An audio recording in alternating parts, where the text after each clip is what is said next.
अस्सलाम वालेकुम, सितारों के सफ़र पर खुश आमदीद। आज की वीडियो में हम जानेंगे कि दिसंबर 2025 यानी साल का आखिरी महीना आपके लिए कैसा रहेगा। हम इसमें बात करेंगे कि करियर और फाइनेंस के हवाले से आपका महीना कैसा रहेगा, स्टॉक क्रिप्टो के हवाले से भी थोड़ा देखेंगे, लव और रिलेशनशिप्स को भी जानेंगे, हेल्थ के बारे में भी जानेंगे कि चैलेंजेस क्या हैं और आपको अपॉर्चुनिटीज़ इस महीने कहाँ मिलेंगी, रेमेडीज़ को भी डिस्कस करेंगे। तो वीडियो शुरू करने से पहले सिर्फ इतना सा कहूँगा कि जिन लोगों को अपना मून साइन नहीं पता वो कमेंट सेक्शन में अपनी ओरिजिनल डेट ऑफ बर्थ लिखें। आपको हम आपका ओरिजिनल मून साइन बताएंगे जिससे आपको वीडियोस देखने में आसानी होगी। आइए वीडियो को शुरू करते हैं। बात करते हैं सजिटेरियस मून साइन वालों की, यानी कि धनु राशि यानी कि बुर्ज कौस वालों की। तो करियर और फाइनेंस के हवाले से बात करते हैं तो 10th हाउस आपका विर्गो है। विर्गो में कोई प्लैनेट नहीं है, लेकिन आपके 4th हाउस में सैटर्न बैठा है। सैटर्न आपको ढैया के टाइम पीरियड में लेके आ चुका है। 4th हाउस से वो आपके 10th हाउस को 7वीं नज़र से देख रहा है और आपके 10th हाउस का जो मालिक है वो आपके 11 टू 12th हाउस में ट्रांजिट करेगा। 11, 12 और फर्स्ट हाउस में आएगा। तो यहाँ पे नेटवर्क्स और करियर्स में आप लोगों को बूस्ट मिलेगा, लेकिन खर्चे कंट्रोल करने पड़ेंगे। साथ ही साथ करियर में आपको बहुत फूक फूक कर चलना पड़ेगा। उसकी वजह यह है कि एक तो सैटर्न आपके 4th हाउस में बैठा है जो आपका मन है, यानी आपको मन की शांति, मन का सुकून, वो थोड़ा सा मुश्किल होना शुरू होगा। माँ के साथ लड़ाइयाँ देखने को मिलेंगी, इख्तलाफात देखने को मिलेंगे। लेकिन सैटर्न की जब 7वीं नज़र आपके 10th हाउस पर पड़ेगी तो यहाँ पे आपको कदम फूक फूक कर चलना पड़ेगा। उसकी वजह यह है कि ये आपकी पब्लिक इमेज का घर है। अगर आपने कोई भी गलत कदम उठाया तो वहीं पे कर्मा का आपको रिजल्ट मिलेगा। आपकी जो अच्छी इमेज थी वो वहाँ पे टार्निश होना शुरू हो जाएगी, ख़राब होना शुरू हो जाएगी। तो इस चीज़ को बहुत समझ के आगे बढ़िएगा। अभी आप इस चीज़ को अपने दिमाग से निकाल दें कि अगर आप जॉब पर हैं तो आपको प्रमोशन चाहिए या कुछ चाहिए। आप अपनी मेहनत खामोशी से कीजिए। आप खामोशी से मेहनत करेंगे, आप खुद नोटिसेबल होना शुरू हो जाएंगे। लेकिन अगर आप इस चीज़ के पीछे भागेंगे, जल्दबाजी करेंगे, जल्दबाजी में कोई गलत फैसला हुआ तो आपकी नौकरी भी जा सकती है। तो इस चीज़ को समझिएगा, क्योंकि ढैया का टाइम पीरियड है तो थोड़ा सा देखभाल के खुद ही बंदे को आगे बढ़ना पड़ता है। इसके साथ ही साथ मार्स आपके 12th हाउस से आपके फर्स्ट हाउस में जाएगा। फर्स्ट हाउस से 7th हाउस को देखेगा, जो बिजनेस पार्टनरशिप का घर भी है और लव पार्टनरशिप का घर भी है। तो बिजनेस पार्टनरशिप में आप लोगों को थोड़ा सा यहाँ पे प्रॉफिट तो मिलेगा।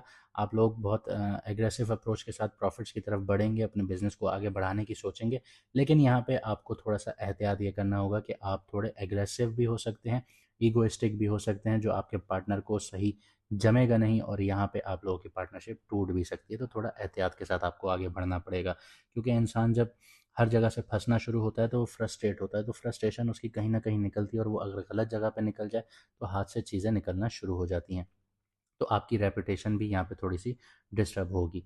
इसके अलावा नए प्रोजेक्ट्स वगैरह शुरू करेंगे तो उसके पहले आपको अपने जो पुराने आपके ब्लॉक्स हैं उनको क्लियर करने पड़ेंगे। जो ब्लॉकेजेज़ आपके चल रहे हैं या कोई पुराने प्रोजेक्ट से रिलेटेड कोई इश्यूज़ चल रहे हैं तो वो क्लियर करने पड़ेंगे, फिर आपके नए प्रोजेक्ट स्टार्ट होंगे, वरना नए प्रोजेक्ट्स भी बीच में लटक जाएँगे। इसके अलावा जुपिटर आपके 7th हाउस में रेट्रोग्रेड चल रहा है। वो 7वीं नज़र से आपके पहले घर को देख रहा है। पहला घर, यहाँ पे आप लोगों को अपने आप पर काम करना होगा। आप अपनी पर्सनैलिटी पर काम करेंगे तो आप लोगों को यहाँ से फ़ायदा हासिल होगा। जुपिटर आपका रेट्रोग्रेड बैठा हुआ है 7th हाउस में, बिज़नेस पार्टनरशिप के घर में। तो बिज़नेस पार्टनरशिप आपको यहाँ पे देगी, ऐसा नहीं है कि नहीं मिलेगी, एक्सपेंड भी होगी, हर चीज़ होगी। लेकिन आपकी जो गुस्से वाली आदत होगी, वो ऐसा भी नहीं होता कि आपने अगर एक दफ़ा गुस्सा किया तो आपका पार्टनर बुरा मान जाएगा। चलो एक दफ़ा वो ओवरकम कर जाएगा, उसको छोड़ देगा, नेग्लेक्ट कर देगा, दूसरी दफ़ा कर देगा, तीसरी दफ़ा कर देगा। लेकिन अगर आपने इस चीज़ को एक आदत बना ली तो ये आपके लिए लॉन्ग टर्म में बहुत ज़्यादा नुकसानदेह साबित होगा। इसके अलावा आपको अपनी पर्सनैलिटी पे बहुत काम करना होगा। ये आपको करियर में, पार्टनरशिप्स में फ़ायदा दिलाएगी, क्योंकि आपकी पर्सनैलिटी जो होगी वो ग्रूम होगी तो आप आगे बढ़ेंगे। सैटर्न 4th हाउस से 10th हाउस पर 7वीं नज़र डाल रहा है, जैसे मैंने आपको बताया। तो घर या प्रॉपर्टी से रिलेटेड काम में डिलेज़ देखने को मिल सकते हैं। लॉन्ग टर्म स्टेबिलिटी मिलेगी, लेकिन शर्त ये है कि पूरी ईमानदारी से काम करना होगा। केतु 9th हाउस में है, लक को डिटैच बना रहा है यहाँ पे। यहाँ पे अब आप लक के भरोसे नहीं बैठ सकते, लक आपके भरोसे बैठेगी। इसके अलावा अगर आप लोग क्रिप्टो और स्टॉक वगैरह में काम करना चाहते हैं तो एरीज़ आपका 5th हाउस है, खाली है, लेकिन मार्स उसका मालिक है जो कि 12th हाउस में बैठा है। 12th हाउस से फर्स्ट हाउस में ट्रांजिट करेगा। तो फिर ये आपको स्पेकुलेशंस में, स्पेकुलेटिव इन्वेस्टमेंट्स में एग्रेसिव एनर्जी देगा, जो आपको अच्छे रिजल्ट्स दे सकती है, लेकिन कैलकुलेटेड रिस्क होने चाहिए आप लोगों के। अगर आप ऐसे ही बिना सोचे समझे किसी भी चीज़ में घुस गए तो वहाँ पे आप लोगों के लिए मुश्किलात होंगी। 11th हाउस आपका लिब्रा है, शुरू में मरकरी यहाँ पे होगा। आपको कम्युनिकेशंस के थ्रू आपकी बिजनेस डील्स, आपके दोस्त, आपके नेटवर्क सपोर्ट करेंगे। लेकिन केतु 9th हाउस में बैठा है तो लक आपकी अप एंड डाउन ही रहेगी। 16 दिसंबर के बाद लगना क्राउडेड होना शुरू हो जाएगा, यानी आपके फर्स्ट हाउस में प्लैनेट आना शुरू हो जाएंगे। तो यहाँ पे पर्सनल ब्रांडिंग से इनकम आप लोगों की बढ़ सकती है। आगे बढ़ते हैं, लव और रिलेशनशिप्स की बात करते हैं तो जुपिटर रेट्रोग्रेड है, जैसे मैंने बताया आपके 7th हाउस में। तो ज़्यादातर यहाँ पे आपकी मैरिज और पार्टनरशिप्स जो हैं वो यहाँ पे इम्पैक्ट होती हैं। तो ये मेच्योर और इंटेलेक्चुअल बनाना शुरू करेगा आपके लव मैरिज को या आपकी पार्टनरशिप को। लेकिन यहाँ पे पास्ट मैटर्स जो हैं या उनसे रिलेटेड कोई इश्यूज़ हैं तो उनमें थोड़ा सा आपको डिले फील हो सकती है। जुपिटर की 7वीं नज़र आपके पहले घर पर पड़ रही है तो आपकी जो अट्रैक्शन है वो बढ़ना शुरू होगी। शुरू में वीनस, मार्स और सन जो है वो 12th हाउस में होंगे, तो इंटीमेसी या हिडन या फॉरेन पार्टनर आप लोगों को यहाँ पे मिल सकता है। जब लगना में आएंगे तो पैशन और फिजिकल अट्रैक्शन बहुत हाई करना शुरू करेंगे। वीनस मूला नक्षत्र से लेके पूर्वषदा नक्षत्र तक जाएगा तो ट्रांसफॉर्मेशन देखने को मिलेगा आपको अपनी लव लाइफ में। राहु 3rd हाउस से कम्युनिकेशन में एक्साइटमेंट देगा आप लोगों को, लेकिन मिसअंडरस्टैंडिंग्स भी यहाँ पे क्रिएट होंगी। केतु 9th हाउस में है, जैसे मैंने आपको बताया लक इन लव जो है वो यहाँ पे कम्प्लीटली डिटैचमेंट के शिकार हो सकती है। स्पिरिचुअल कनेक्शन बन सकता है, स्पिरिचुअल कनेक्शन ज़्यादा स्ट्रांग हो सकता है आप लोगों का। सिंगल्स के लिए 19 से 31 दिसंबर जो है वो लगना क्राउडेड होना शुरू होगा, तो कोई बहुत अट्रैक्टिव या पैशनेट पर्सन आप लोगों को मिल सकता है। मैग्नेटिक पुल देखने को मिलेगा आप लोगों को। मैरिड लोगों के लिए 10 से 12 दिसंबर जो है मून केतु के साथ होगा, तो 9th हाउस में पार्टनर के साथ बिलीफ सिस्टम पर आप लोगों के डिसएग्रीमेंट्स देखने को मिलेंगे।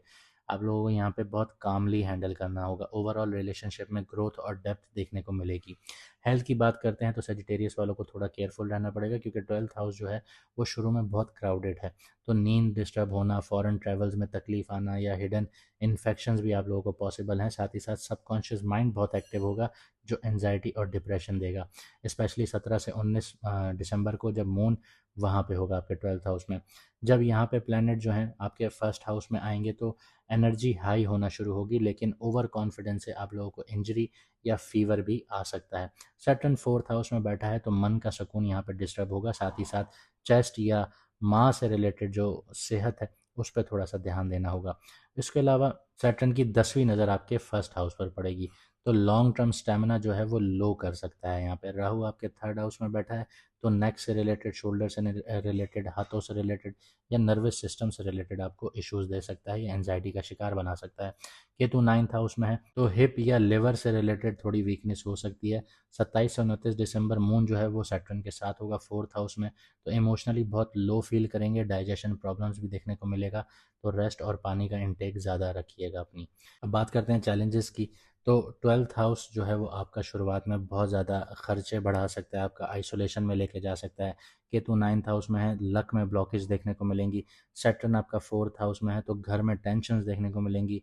आपका मन का सुकून डिस्टर्ब हो सकता है, मन की शांति डिस्टर्ब हो सकती है। पहले 15 दिन थोड़े हिडन स्ट्रेस देखने को मिलेगा, लेकिन अपॉर्चुनिटीज़ भी आप लोगों के लिए बहुत हैं।